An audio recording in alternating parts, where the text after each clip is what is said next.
Welcome, everyone, to the Everything Dodgeball podcast. I'm your host, Stefan Leitinger, and with me today is the man, the myth, the legend, Mr. Nate Kreiter himself.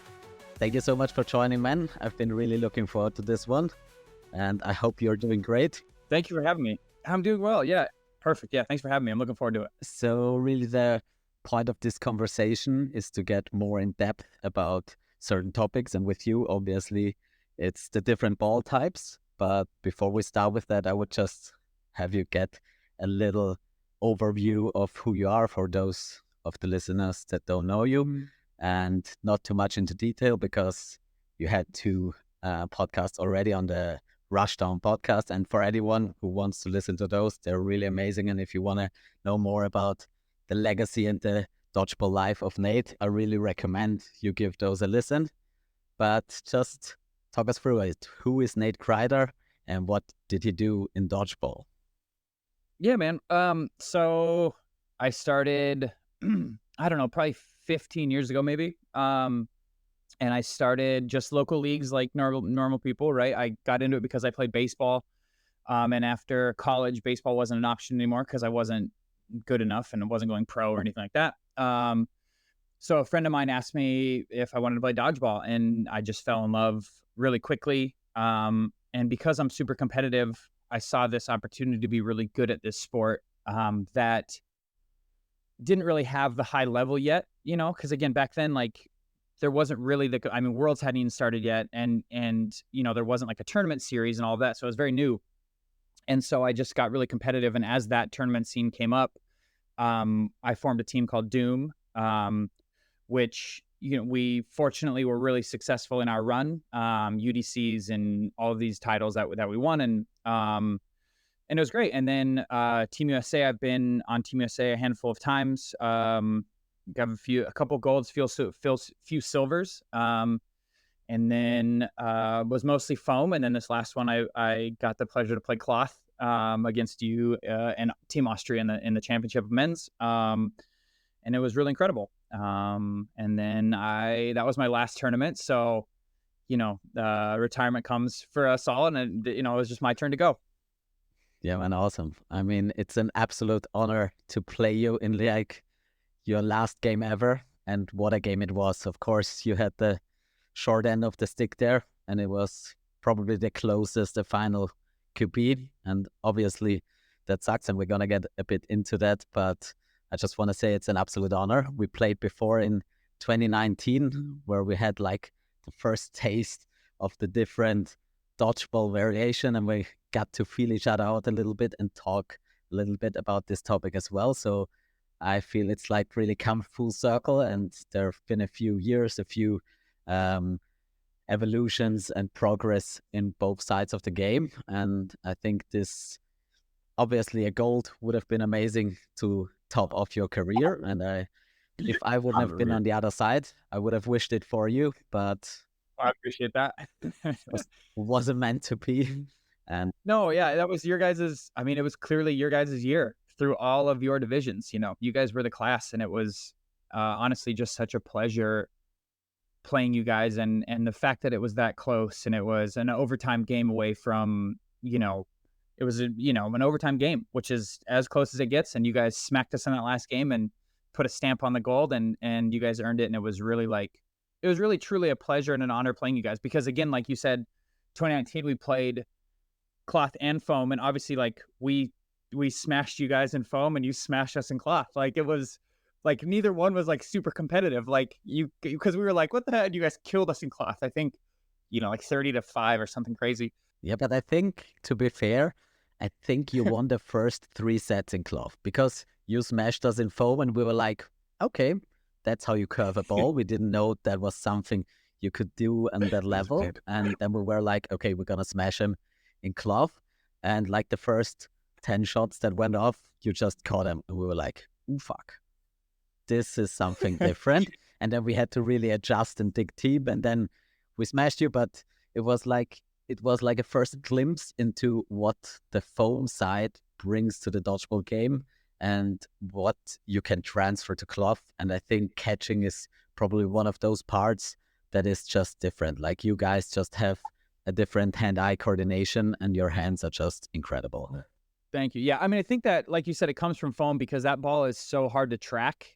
And if we grow used to tracking this ball that, more velocity and curves, so the cloth ball seems to slow down a little bit. And again, I think catching on like a basic level is easier in cloth than foam, but on the highest level, I think it's relative because you guys don't put it in a place that we can catch it, right? Like, it becomes a thing where, catches aren't significantly more at least in my experience, aren't significantly more in cloth and foam at the highest level because as a team, you guys understand that if you put it in a bad spot, it will be caught. And so you don't put it in bad spots. Where foam, it is much harder to catch. So you do have some freedom to put it in different places a little bit. But like, I don't think they happen all that often. But in that particular game, like you guys were putting in spots and we're like, oh shit. And then we won, like you said, we won the first few sets and we were like, are they, we literally in our huddle were like, are they fucking with us? Like, oh, excuse my language. Sorry. I was like, are they messing with us? Like they just won like Euros or whatever. Like, and then you guys rattled off the next like 18 points in a row. And we were like, okay, that makes sense. Now they're, and you guys just beat the brakes off us. And we were like, okay, so that's what it's like. The first few games are kind of them feeling us out. And then you guys just smacked us. Yeah, for sure. No, that was absolutely a special experience. And I really got to enjoy the foam side as well and the ball because we just played once or twice before and I could really throw the ball. Some of us had really problems with throwing those balls and I could throw it straight and hard and quite accurate. But the problem was no one in Austria could catch those balls. But then I threw it like you guys or the Canadians and they were fast throws and accurate throws, but they were in spots where you can catch apparently foam balls as well. So that was also quite a bit of an eye-opener. And that was the first time when I was thinking maybe I should try some foam just to get better at catching in cloth because there was never really a strength. And I didn't get around to that, but I practice catching still. But I think that's a really very good developmental tool as well, because also I feel like the ball is more forgiving where you can go for more catches without breaking too many fingers, which is just... Yeah, for sure. Yeah. Which is fun, especially for younger people. So I want to segue right into the World Championships a little bit. So it was the second World Championships where like the two big dodgeball variations, cloth and foam, had their World Cup together, and it was definitely the biggest event ever played. And after Edmonton, where the US also put up a really good fight, but there weren't all the European teams and like all the British nations were combined, so there wasn't that much of a competitive field where there were just like 3 or 4 nations with Australia and Canada as well. So I thought this World Championship was, especially on the cloth side, a much deeper field, and you guys definitely prepared for it. So you didn't go into it without any knowledge of the sport, and you really trained for it, and you improved your tactics a lot in the last 2 years. And obviously the skill set is there, like you all kind of throw and dodge and catch, and you know what dodgeball is. So I think you really put your skills and took them and put them into a cloth mindset, and it was amazing. I mean, you beat England, which is incredible, and you almost beat us. So especially in the men's, I was like super impressed with the development from the last 2 years. And since I listened to the podcast, I know you had a lot to do with this. And when I listened to the podcast, this is a bit long-winded, but it sometimes felt like I was talking. So the way you think about the game is really similar to the way I think about the game. And that was really interesting to hear it from another perspective. And I think it really showed on the field as well. So just talk us through a little bit of the preparation, what you changed from foam, what you took from foam and put into the cloth game, and how you felt the tournament played out and how you guys did and how it was overall for you. Yeah, I think I didn't play in 2022 because I kind of thought my dodgeball journey was over and I was happy with it and whatever. But then I watched, Cloth at Worlds, and I watched you, and I watched GB, and I watched us, and I was like, God, that is something like I've always looked to you and Koenig specifically as like, the best of your styles, right? And the leaders of your teams and the leaders of your nations and all of that. And I think it's interesting that you say that I spoke like you, because I genuinely think that you and I also play a lot alike. And it seems like our jobs on the court are very similar. Like both left corner, both seem to call the plays, both seem to kind of dictate the tempo and kind of do all these things for our teams. So I think we do probably, I think we are very similar in that manner.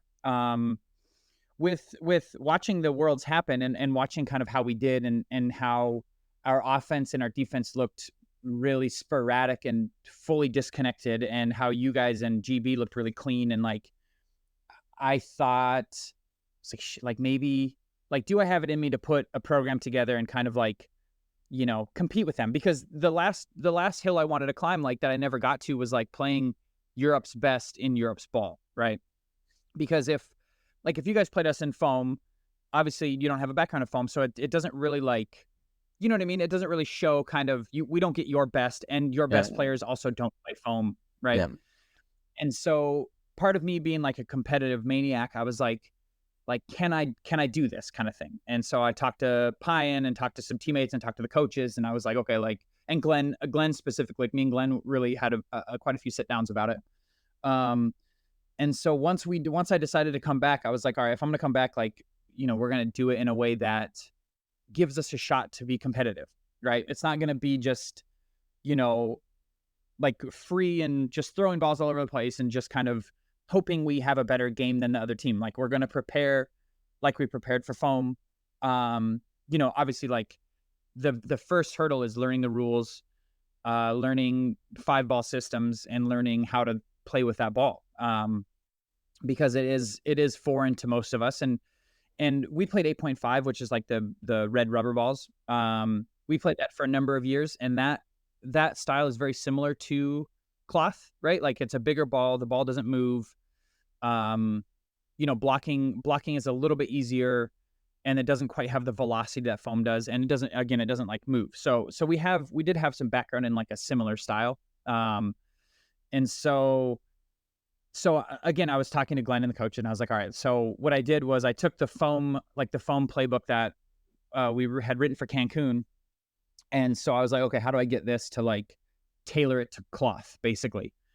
And so, obviously 5-ball versus 6-ball changes things quite a bit. And so I kind of it took me a while to kind of figure out like what is possible. And then we don't really have cloth leagues in the States. I think we have the only one in LA, and it's usually like a random draw of like 18 people. So like you have like 3 teams of 6, right? So we don't really have a ton of call for it, but we do have a handful of players that are dedicated to it because they want to get better at it. So we did have like decent competition.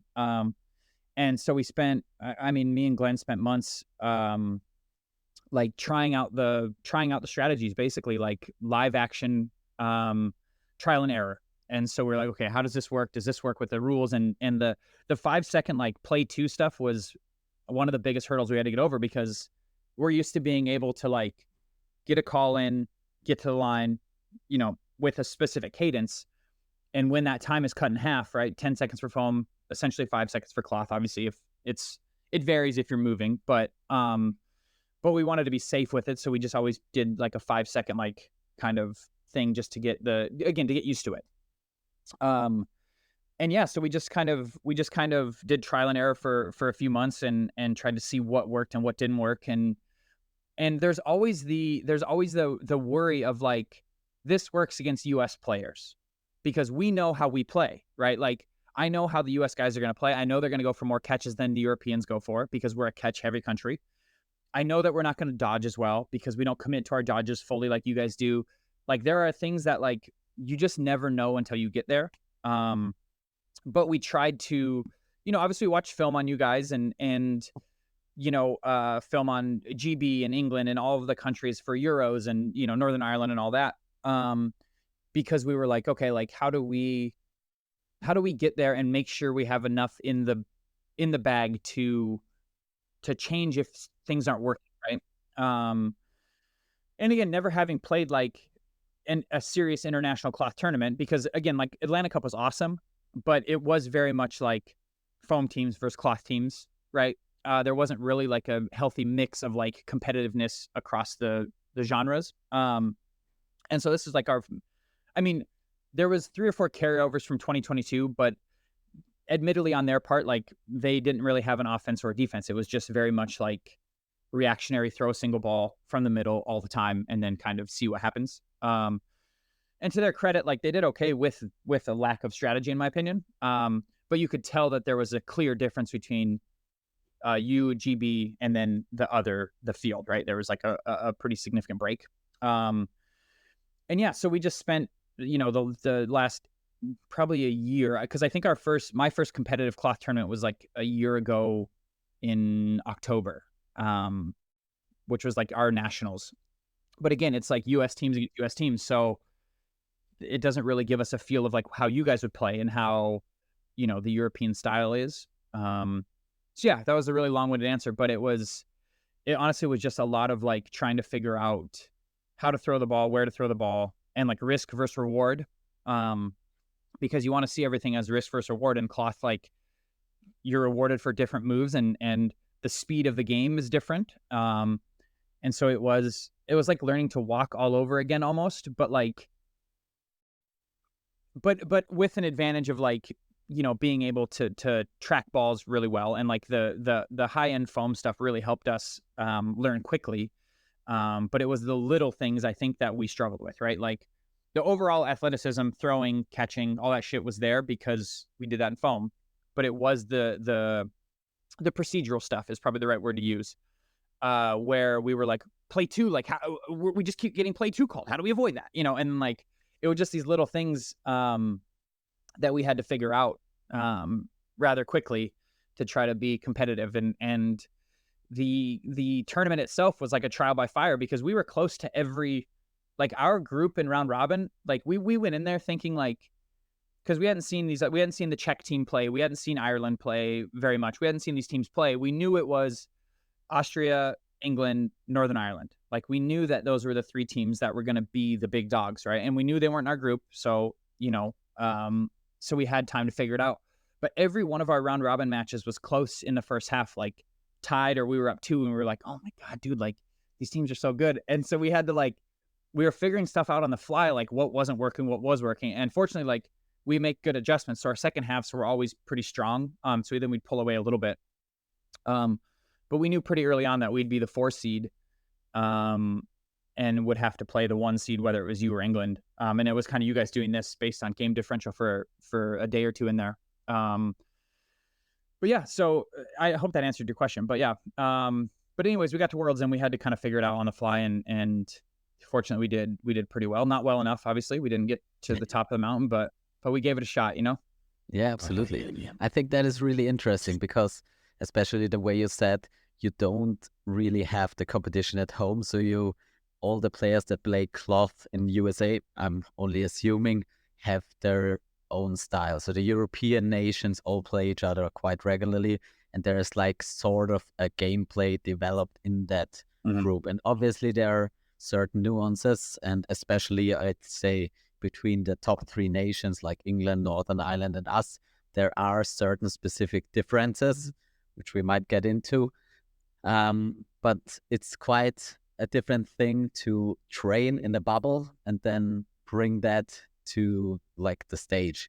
And I think it's also for us always when we prepare for a tournament like Worlds or Euros, always the last 5 or 6 weeks, I try to do all the tactics and the training with the teams. And for the last 1 or 2 months, I'm just filled with uncertainty because I have a plan. I know what the teams did last year, and I know a little bit about their leagues, but still you don't know what has happened on their side in that year. And you just try to do your best. You try to get as much further as you can, but still when you are at the tournament and you play the first few sets, then you're like, okay, it's still pretty much the same ball game, even though it develops, but like the steps it develops by they're on some level they're quite big, and over the last few years dodgeball has evolved extremely. So when I watch a game from like 3 years ago, I'm like, what did we do, what did we think? I can't even Yeah. understand it. But from year to year the progress is so gradual and slow that you don't really realize it until you're there and play against them, and you're like, okay, they're also playing dodgeball. And with you guys, like even in 2022, when we didn't have any idea what would face us, we were like so thrown by like the different cadence. You spoke about the cadence, like you're walking, you're almost never running, you take your time, you don't care about fakes at all. Especially in 2022, there was like no cohesiveness to the team, but still every single player was Mhm. just such a menace and so hard to easily kill. So we really had to dig deep. And even if we knew we are the better team on an individual basis, it was extremely close. So, and I had Payan against me, and I was like, what the hell is this dude doing? I had no idea who he was at that point. And I was like, after 2 sets, usually I know who my opponent is and I know how to crack him. And for him, it was like, okay, this is something I've never seen before. And it took me like a half to realize that everything that comes closely to his body, he's going to catch it. So I had to really readjust everything. And then in the second half, I had him, but he didn't have the experience of someone who could adjust to that. And it was really just Yeah. always a grind, because every player, you had to get him out. It was just tough as nails, because we are used to like trusting in our throwing power and in our fakes and in our accuracy. And if we don't know an opponent, we just want to get him out. But if you just want to get Mhm. an US player out, you're out probably, because their catching box is enormous. So you start throwing more precise, which means your hit rate drops dramatically. So then you lose your Mhm. confidence, and that's just a process you have to get through. And after a few sets, you adapt, and then you feel like you're breathing again and you can play your game. And this time around, we sort of knew what to expect. But again, we didn't play you guys for 2 years. So we knew you'd probably change a thing or two, and you've learned from your past experiences. And we knew you would have 6, 12 incredible dodgeball ball players, because you have a large playing pool of players who know how to play ball. And we knew if you would be able to produce that coherence and get your tactics right, it would be, we didn't know, but we thought it might be incredible. And it was. But still, we didn't know. So we prepared for Northern Ireland. That was all we did. Like, our preparations are like, this was our opponent for the last 2 years, and they beat us too often. And we were like, if we gonna figure out Northern Ireland, we're not gonna have a problem with anyone else, basically. Obviously, that's a massive overstatement. And then, like in the group stages, as you said, there was like the seeding and everything was really tight. And we were like, really trying not to face Northern Ireland. And England was doing the same. And everyone was like, okay, US, we've seen you. You play well, but you're clearly the fourth seed. And everyone like tried to play against you in the Yeah. semifinals. Yeah. Which was really fun. And then we played Northern Ireland, which we've prepared for like a year, especially me. And we just broke them and smashed them to pieces. And we were like, okay, that was our final. And we knew we would have to play you afterwards, because you beat England in an incredible game. That was really awesome to rewatch. And then we played you in the mixed, and I was like, okay, I know Payan. I've seen him play. Okay, I've seen you. You're on the other side. I sort of got a feeling for it, but the mixed and the men's is really different in cloth. Mm. So I felt in the mix we were really comfortable. I knew what you would do, and like you could see that the cohesiveness in your mixed team wasn't there yet. So you didn't Yeah. know how to use the women, and so it was really like getting one play out, one man out, and then it was quite not easy, but like we knew we had you. And then Yeah, we I mean, you guys killed us. Like, that's you can say that won't hurt my feelings. You guys, we walked away from that game. We were like, me and Pine, because we're used to being pretty successful as yeah, you are, I'm sure. And so we walked away from that. We're like, God, do you ever remember getting beat that bad by a team that just outplayed you Yeah. at every step? And we're like, oh no, we just like, you guys killed us. You guys were so clean and so smooth, and mixed is quite different than men, Yeah. and our women aren't to your women's level yet, obviously. And so like it was like playing against 6 players that are incredible instead of like sometimes it's like 3 and then Yeah. like there's a fall off because there is a disconnection there. But no, like you guys smacked us. Like we didn't have an answer for anything. You know, within 10 minutes the game was decided. Like, Yeah. you Basically, know, that's really true. you guys had a really great match. Yeah. And the thing was, we saw you like beat Spain, and Spain is like an up and comer in Europe, and they became fourth last year. And really, in the game for bronze, they really put Northern Ireland up to a test, and they're a really good mixed team, and you just killed them. I don't know.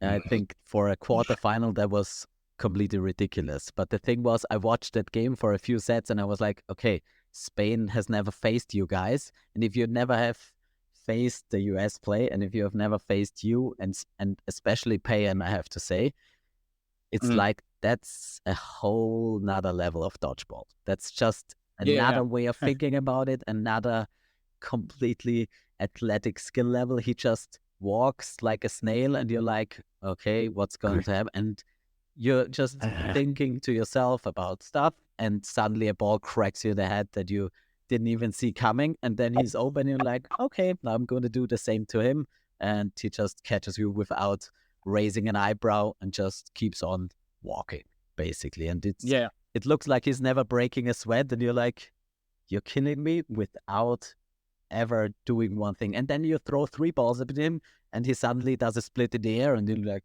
okay, this guy can move as Yeah. well. So that is just, I've never seen something like that before. And it was really impressive seeing you guys dismantle Spain because they didn't know what to do with it. And afterwards, we played you, and we had a plan, obviously. And even in the interview afterwards, I was like, okay, the US isn't going to sleep well tonight, knowing that they're going to play us tomorrow in the men's final. And I knew that was a bit not a good thing to say, but I was in the mood. Yeah. And I No, really that's okay. felt That's myself. good. I mean, No, you but gotta be confident. You gotta be yeah, confident. I was really confident, but still, Yeah. things like that tend to bite you in the ass. And I Yeah, should have sometimes they do. learned. That's right. There are a few reels about that with my post game interviews, but still. And I thought like we had you figured out a little bit, and we prepared for Northern Ireland, and I thought I knew what you did, I knew what Payan did, I knew what your guys in Mm. the middle did against England. And then come Sunday and we play the game, and it's still, even if you know what you're expecting, like the level at which you guys perform that stuff, which is a bit odd Mm. to us, it's just such a high level that if you haven't played it, you just don't know what you're in for. So Yeah. it was like a really tough game, and for me as well, because again I had to adjust to Moore, Yeah. More. who Yeah. Yeah. is a completely different beast. I was expecting Payan to be there, and I was like starting, and we were so confident that we would win this game. Even if you beat England, we were like, okay, this is definitely in our home. We're not gonna lose this. And then you Yeah. just kept being there, winning set after set. And that's especially when I started to turn on, because that was when I was like, okay, this is a game. And man, the second half, I loved every minute of it. I was like, this is such a great game. To be honest, when we won, the emotions were incredible. This was something we've been dreaming about for 1 year, and it's tough to play finals that are this close, but they're the best to win. Sorry to say that into your Yeah. face, but still, No, those are no. like real emotions, and it was incredible. But afterwards, after like the first euphoria, it just, I was for 2 or 3 hours, I was dead, and I was just so like the feeling that we almost lost was so much bigger than the joy I had from winning that game, and it just kept running down my spine. Where I was like, we were basically one player away from being eliminated. And in the game, it never felt that way because I was like in the zone and this was what I'm here for. That was like the highest level of dodgeball and it was just amazing. But afterwards, I was like, fuck, this, we could have easily lost this. And that's like, it took really a time to get rid of that feeling. But to cut a long answer or question, I don't know, short, it was one of my favorite games, especially because we won it, but it was like such a crazy game, such a tight game with on an extremely high level, and also two different playing styles that showed that there is more to dodgeball, that there is more ways to interpret the game, and that there are some skills that we don't know and that we have to learn. So I really love that about this game. And yeah, just give me a little bit of your mind on those 40 minutes and 3 more. Yeah. So I think we knew going in that that the top 3 teams knew they would beat us, right? Whether or not anybody would admit it or not, like we knew that they were confident. You guys and the other two teams were confident that they beat us, and we knew that we'd get 4th because our matches were fairly close, and you guys were putting like 40 on teams, right? You and England were just putting 40 up, and Northern Ireland was also doing the same thing. We thought the Puerto Rico match might tilt things a little bit, but they beat them pretty handily as well. So like we were like, okay, we got 4th, which is fine. And we watched it happen where like they're like Austria and England are fighting for 1st because they want us and they want to avoid Northern Ireland. Like there's no doubt, like that was not lost on us. We knew that. We knew that teams wanted us because we thought that that teams would walk through us to the final because not for lack of respect, not for anything like that. It was just we didn't know the game as well, and you guys know the other teams, and the other teams can beat you, and we probably have the least chance of all those teams beating you, right? Or England or Northern Ireland or whatever. And so we had, and for the first time in my career, really at Worlds, people were trying to play my team, right? Like I've always been like, the team that you want to avoid, right? We've always been like, no, just don't get them, and we'll beat everybody else, and we'll get through to whatever. And this is the first time that I ever felt like that, like chip on my shoulder, where it's like, okay, well, they definitely want us, so we're gonna give them a match, And so obviously we got England, and I was jacked about it. I was so excited. And that game happened, and that game was amazing and super close and whatever. But then we get you guys, right? And we know you handled Northern Ireland, and we knew you guys would be super confident because not 24 hours before that, you beat the shit out of us in mixed, right? And it's a lot of the same guys, and so you guys, and it's in your house, and you guys hadn't lost all weekend, and you guys were just smacking everybody, and you just smacked Northern Ireland. So we knew you'd be confident, and we were hoping you'd be overconfident a little bit, obviously, right? Like that's kind of, as the underdog, you hope to kind of get overlooked a little bit, right? Because then if you're able to come out hot or come out sharp, it can be a game then, because then it wakes the other team up and they're like, oh shit, like this isn't going to be a walk in the park. And I think what we had in mind was like, you guys play a really like buttoned up, really clean, efficient style. And we have flashes of that, but we also have flashes of this athleticism and this like just dodgeball ability that I think gives us a chance to win any match, right?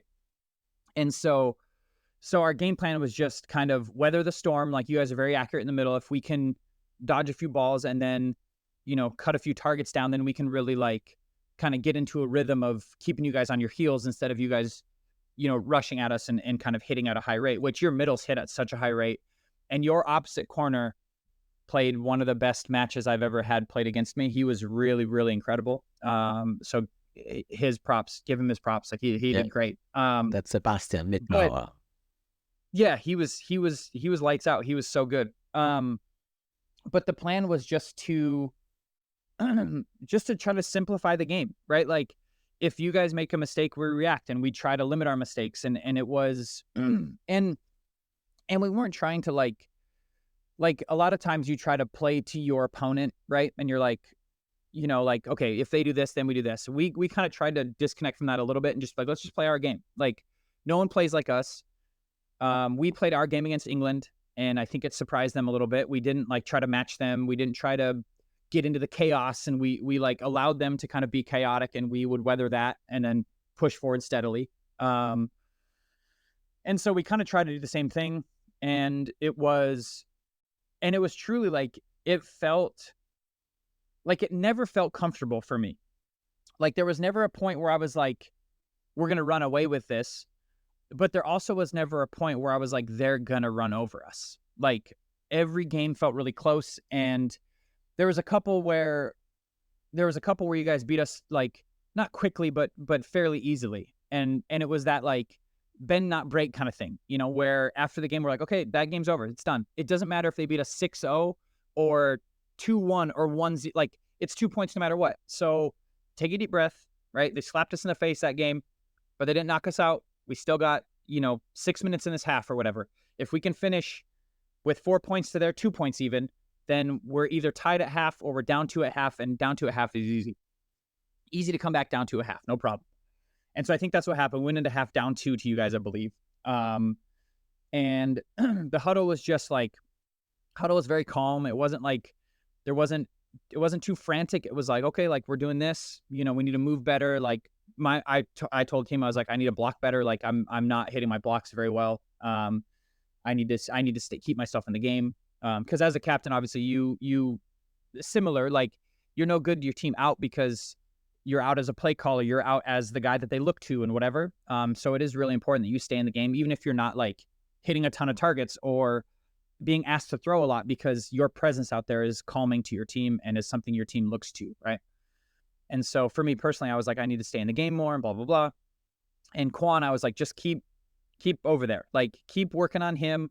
If he gives you an opportunity, take it.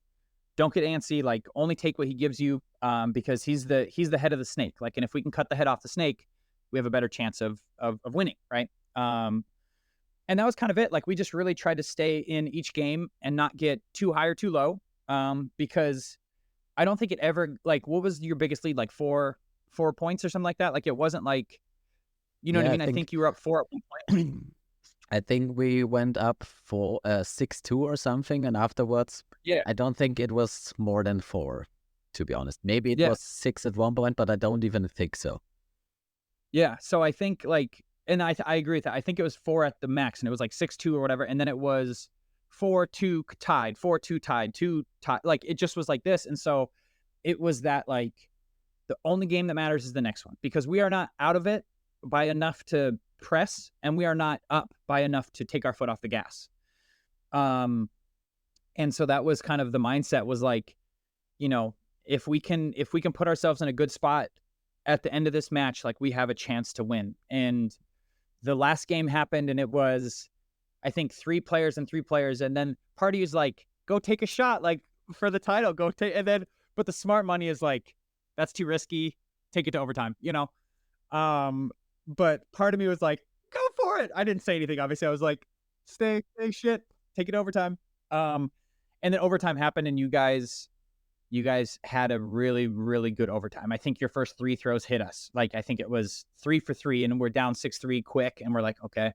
And then I think, 2 of your next 3 throws hit or something like that. You guys kind of ran us over in that overtime. You guys were very sharp, which that's what makes a champion. That's the difference, right? Like, that's the difference between first and second place and feeling euphoric and feeling like it's the end of the world, is like that one clean, because I don't think it lasted longer than a minute and a half. Like, I think you guys beat us like, it wasn't like a drawn out game, that overtime. And it's just that, like, you guys just came out so sharp that, and it's not even that we came out flat, but if the first 3 throws hit you and you don't hit one of your first 2 throws, you're in a really tough spot. And so I think, again, I don't have any regrets. Like, I think I could have played better. Like, there's no doubt about it. Like, I needed to be sharper for my team to be successful. And as a captain, that's always how you, like, if you lose, it's on you. Like, I needed to be better. Like, I will blame myself for that loss forever. Like, it's not my teammates played great. I wasn't good enough. And even if I was good enough and we lost, I still wasn't good enough because we lost, right? Like it's just that's the burden of the captain, right? Like you seemed like the way that you speak is the way that I speak. I was like, oh, I concentrated on this forever, and I like, went over it, and like, you go over everything in your head so often that you have this like plan, but I get really anxious because I'm like, and you said it perfectly earlier, where you're like, it's just you're full of doubt and you're full of uncertainty because you can have a game plan and you're like, this should work. But that should is huge because you're like, but what if it doesn't? And my team has trusted me to do this for them. And I screwed that up. And now we're losing because I told them to do this and this would work and it didn't work. Right.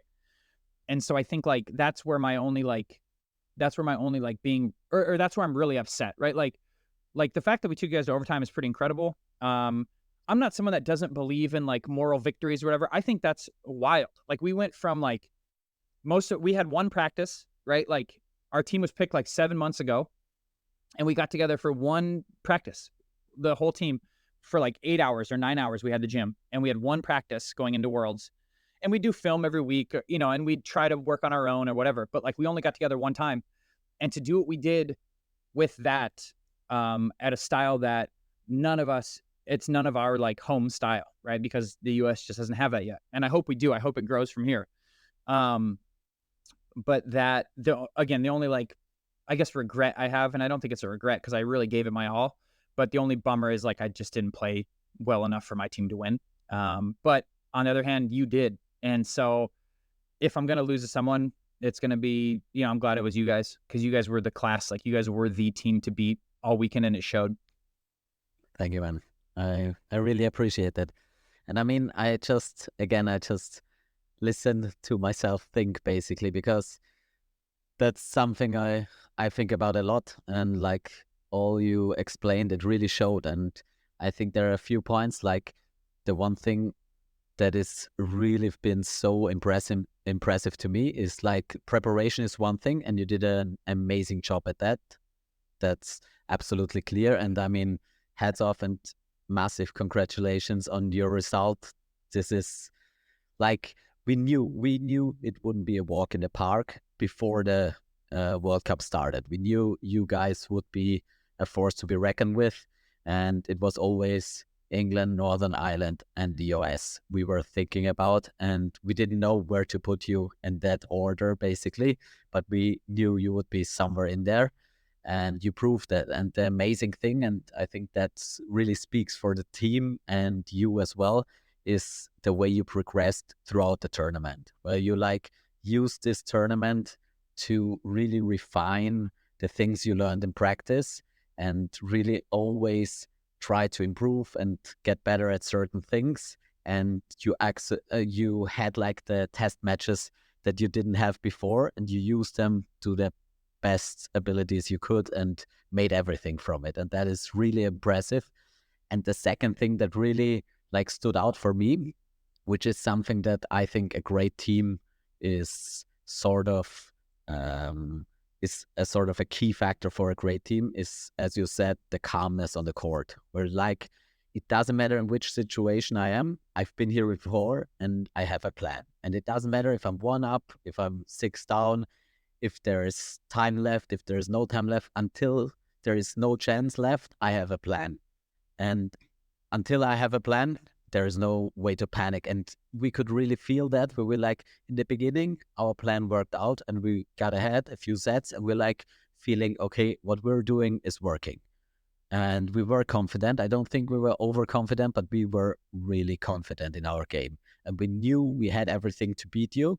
But the thing is, you don't go away. And usually when you like, with our throwing power and with our pressure from the wings, like you said, Basti Mitterauer on your side, he's like our fastest player. And in combination with me, where I give him all the room he needs, he's just unbeatable. And we knew you're like the head of your snake, basically. So we knew we had to get you out, and you're a good blocker, you're a fast mover, your counter throw is amazing. So we really tried to get that pace advantage to our advantage, and I tried to keep everybody off him, and he just ran at you and if he runs at you, and you're not gonna block that because he's just into your zone. And like we call the zone in between players, if you have an opponent, we call it the bast zone after him, because he has like the smallest zone where he can survive if you throw, but you can't survive if he throws, because he's so fast in and out. And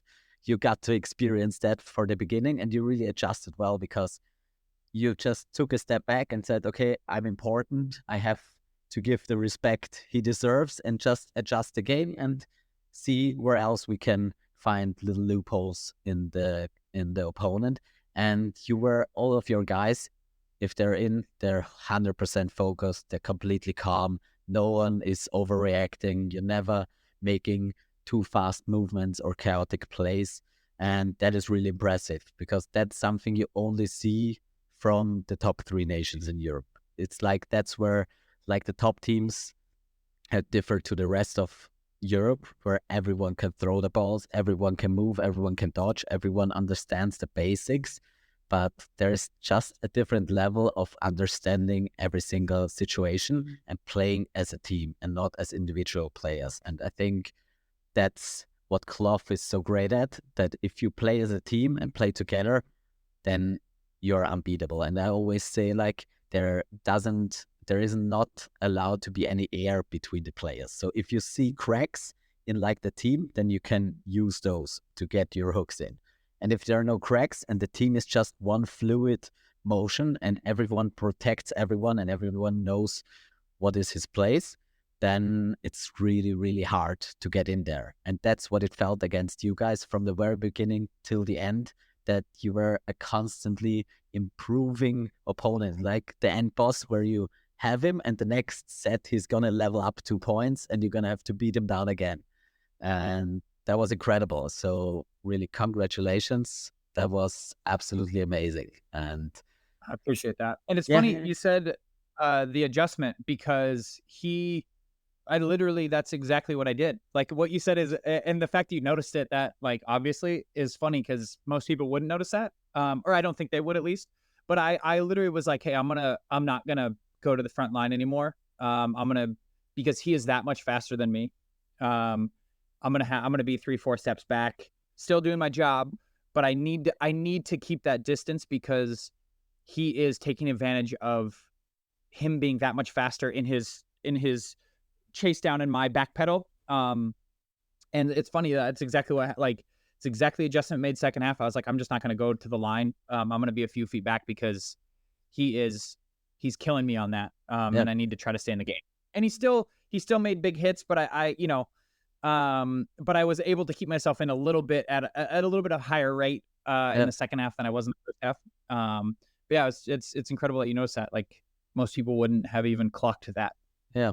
Like but yeah, those he's fast. He's so fast. He's fast. I play with him and against him a lot, and he's fast. So he learned me how to keep my distance, and Moore really challenged that for me, because I wasn't expecting that kind of, like, I knew he was fast, but like his throw and his release was so fast with his speed that at the beginning he was just touching me everywhere, and I was like, what is happening? And it really took me a while. Same. Like by my ball here, he hit me in my back foot once, and I was like, and I looked at the ref and I was like, did that? And they're like, I was like, it did, because I thought it might have bounced. Nope, he right off my back foot, like by my blocker. Like you, and like you said, his chase down to his step to his throw is so quick.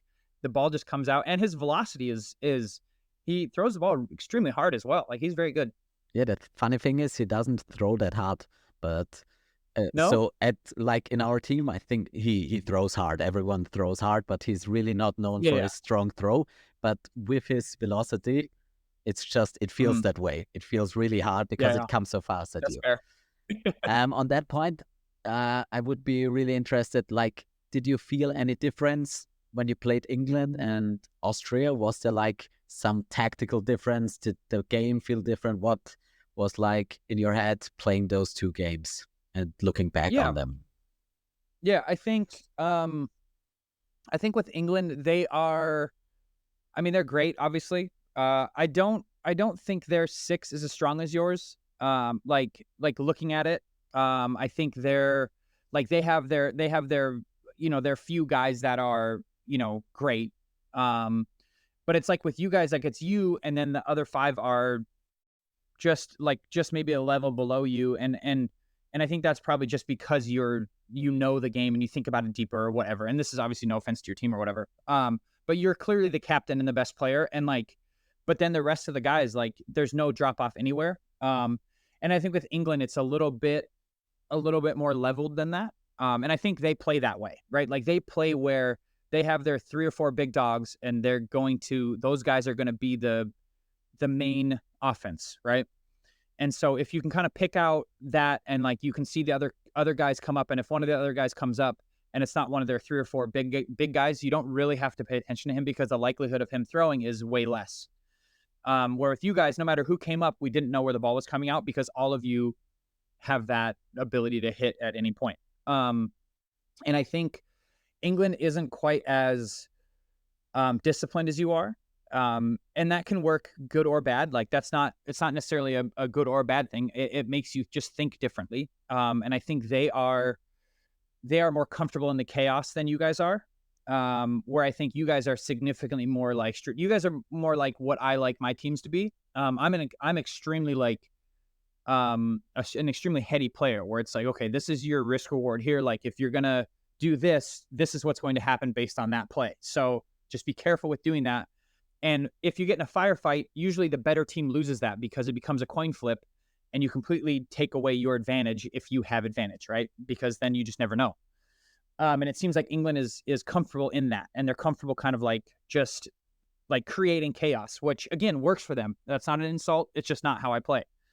And I think with club teams and whatever, I'm kind of used to the chaos a little bit because they're not as put together because they're just club teams. No big deal. They're not at Worlds. They're not trying to be the best team in the world. They're just playing because it's fun. And so we're kind of more used to that than, not more used to it than you guys, because if we play each other, we have similar styles. But we knew that if we just allowed them to do it and allowed them to be chaotic and we didn't react and didn't fall into the trap, they would give us 4 balls often and they would give us advantage often, and we could kind of take advantage of that. Now, that being said, the game was extremely close as well. It wasn't we beat them by 1 player, I think, or 2 players. It wasn't we had this game plan. It wasn't we had this game plan and it worked out. Even though we knew what they were going to do, the chaos still worked for them in a lot of places. It still were because sometimes it's hard. If you see stuff going on and you're I have a shot here, and it's it's really hard to take your foot off the gas when stuff's going on around you, and you're I could protect that teammate, but it's okay. But is your ball worth more to you than it is to protect that teammate and kind of what's happening?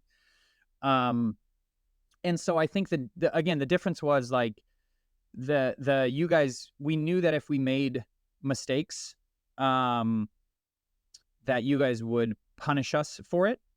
And I think with England, they would try to capitalize on the mistake immediately instead of gathering the mistake and then moving forward. So I think that was kind of the main difference that I saw. And they took more chances than you, and so they gave us catches in games that we might have been out of, but they took solos at our middle guy Kim, and I think one game he caught 2 or 3 that saved us a game. He literally brought us out of, it was 2v4 or 2v5 or something, and he made 2 catches and we won that game, right? And looking back, you're is that the difference? It looks like it, and there's a bunch of games in there that things happen, and you can't ever pick out one point to be the difference. But if they had slowed down like you guys do, or we try to, they probably could have won that game. And again, it makes the next game different and the next game different. It's not saying that if they win that they win, but I think there were moments where had they just gathered themselves and taken a deep breath, it could have made things different. But again, not to say that because again, our game against them and against you was almost identical, except it didn't go in overtime. It was almost 3-3, almost at the end. We just had one more guy in, and that was the difference, right? So it was quite different. And then once we got past them, we knew we were playing you guys, and so we were confident because we felt like, because again, like we planned to, like you guys planned to play everybody else, or you planned to play Northern Ireland. We planned to play you, and not that we didn't plan to play England or Northern Ireland, but we felt that like again, like playing England was just weathering chaos kind of, and that we were confident that we could beat that if we were smart and together and patient and whatever. But playing you guys was like that felt more difficult to me because it was playing like the European version of ourselves that know this style better than us, so we have to be perfect to beat them. And we weren't, and you guys won. So I mean, that's really amazing, because the way you summarized it basically is the way I feel about it. So because I think of England, like they maybe a little bit of a difference because I know them better, and I know they have like amazing individual players. So everyone on their team is an incredible player. But the thing that actually I think makes the difference is that they're not a team, in my opinion, which is not true. They're an amazing team, but compared to Northern Ireland, which they have lost to in the last 2 or 3 years, every single game. And on an individual basis, England is maybe even better, I think. You could make definitely a case for that. But the thing is that they haven't found their way to a cohesive structure against great teams. Their style, as you said, they embrace the chaos. They're really aggressive. They really rely on their strengths because they know they are aggressive. They can throw hard. They can catch. They're just a power. And usually against other opponents, they just roll over them. And if they break them for 3 or 4 sets, then it's over. And England is basically used to that, and only against us, but we have never beaten England men's. So this is one thing I haven't done yet, which I'm still playing probably, but which is why I'm still playing. But Northern Ireland has beaten them the last few times around, and it's because Northern Ireland, in my opinion, is the tactical way more advanced team than England. And England completely relies on their strengths and doesn't really think about their weaknesses. And against you guys, it was like the perfect matchup, because what you can do is, even if there's 1 or 2 players around, if someone risks stuff, then you're gonna make him pay. And it was like mind-blowing to me the way they played against Kim. I saw the sets where the catches are incredible. He catches them everywhere, but yeah, we knew that. So when we played against you guys, we were like, we're not throwing at him. So he's like Murphy from Northern Ireland. We're just not throwing at him, because why would you? He's not that big of a threat in your lineup in the offense, and his catching is just so good. So why would you waste balls on him and just leave him to the end, and then we find ways to deal with him? But but they left him to the end, and then they just gave him single balls and 2-ball attacks, and he was just picking them apart. And it was really amazing to see that. I mean, that was like some serious skill, and it was amazing. That was just absolutely clutch, but it was also really, really not smart from England. Yeah. And it was like really fire in the ice at some point, and it was really great to see that. And the thing was, we knew we were the ice to your fire, basically. But still, if you play against you guys, you are so good at that stuff that even if you know you shouldn't do it, you're still gonna do it at some point. And I always think of dodgeball as a game where you try to avoid mistakes and keep them to a minimum, and especially don't make huge mistakes. And huge mistakes are basically giving a player easy catches when you don't have to hit them out, basically. So that's like our tactic in a nutshell. It's probably deeper than that, but that's really like one principle. Every training, I tell my guys, if we're up 2 or 3 players, what is your first objective? It's not to get hit out. And what is your second objective? Don't give up a catch. Everything else is optional. And there is a lot of finesse and different stuff you have to do in that area. Of course. But still, those are the most important objectives. And if you do that, we're gonna be fine. And England just doesn't care about that shit. And that's just mind-boggling to me. Yeah. And that's like that's what we were talking about too. Because like, again, coming from foam, we had to adjust to the cloth rules in the game and how it works. And it was like, you are punished significantly more in cloth for making mistakes, because it's really difficult to dig yourself out of a hole that you put yourself in, right? Like 2v6 in foam, if it's two of your top, like if like me, I loved being by myself in foam. Like I loved being 1v3, 1v4. Like that's where I made my living. I loved it. But in cloth, you can't have that. Like, because the blocking it, like you can block more efficiently, you can block with your hands. And there's a very obvious time limit that, like, if you don't get that, you're out. And so if they're smart, you play clock. You just, that's the smartest move, right? So like, so mistakes are significantly, they're punished significantly more in cloth. So that was like what we had to beat into our heads, was like, listen, just understand that we can't make mistakes. Like, you don't have to make amazing plays all the time, and you don't have to like play out of your mind to win. You just have to limit mistakes, right? If you miss a target, no big deal. Like, not the end of the world, no big deal. But if you give them 4 or 5 balls, or you give them a catch, or that is a big deal, because now you're down people, they're up people with 30 seconds left, and all they have to do is just hold steady, and then they win the point because we gave them 2 players or whatever.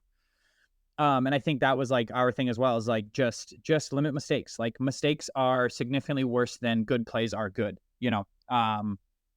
and so, but with England, I think it's just, I don't know if it's like they all know how good they are, that they have like 6 generals and no soldiers, where, like, in my opinion, a good team has like a captain, and then you have like a couple other like generals or whatever, but then you have soldiers that are there to do their job and not do too much, not do too little. And if they're trying to do too much, that's when mistakes happen. And that's when you overstep a little bit, and you allow the other team to kind of take advantage of you trying to do too much, basically. Like getting that big out at the end of the game. Like, why do you need to get a big out at the end of the game? You don't win more because you got that big out. Like, you still win. So just sit on it. Like, that doesn't, like, that's one thing that I've never understood. And that happens. That's the US mentality, is like, I'm just going to crush this guy. So why? Why? What's the point of that? Like, exactly. Play smart, not hard. Both. Yeah, exactly. Yep. Like, you're not going to, you throw a catch and what? Now we lose? Like, just sit on the ball. Don't worry about it. And so that was kind of our, like, we tried to do that. And there was times where we played into the trap. There's times that, you always do it. Like, there's always reactions that happen. You're like, shit, shouldn't have done that, but that's part of the game. Yeah. So that's what I meant when I'm like, you really think about it the same way as I do. And I think that is basically the perfect segue into the next topic. And so I'm going to end the first part of this podcast right here. Thank you everyone for listening to the first part of my conversation with Nate Kreiter. And I hope you join in for the next one as well. So keep throwing those balls, try not to get caught, and take care.